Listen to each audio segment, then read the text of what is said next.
अशा प्रकारे मी तुम्हाला आता कृती करून दाखवते। रुद्राभिषेक करण्यासाठी बघा अशी गळती आपल्याला लागते, खाली महादेवाची पिंड ठेवायची असते, असं एक तामण आहे आणि त्याच्या खाली पाट ठेवलेला आहे, भस्म आहे साईडला। देवाची पूजा करताना पहिला आपल्याला दिवा प्रज्वलित करावा लागतो। मी धूप सुद्धा लावलेला आहे। इकडच्या साईडला एक्स्ट्रा एक गडू भरून ठेवला आहे पाणीचा, म्हणजे ज्या वेळेस आपण बोलायला घेतो, रुद्राभिषेक करतो, त्यावेळेस आपल्याला व्यवस्थित बोलता यायला पाहिजे। कसं होतं, ही गळती जर नाही राहिली तुमच्याजवळ तर तुम्हाला बोलताना प्रॉब्लेम होईल। कसं तर ज्यावेळेस कसं पाणी टाकणार का बोलणार असं होतं ना, त्यामुळे तुमच्याकडे ही अशी गळती पाहिजेलच।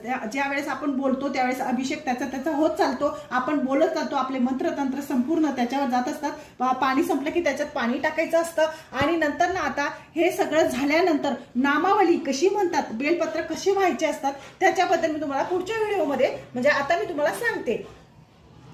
तर आता आपला अभिषेक झालेला आहे। अभिषेक झाल्यानंतर बघा असे फुलं वगैरे आपल्याला अर्पण करायचे आहे। फुलं अर्पण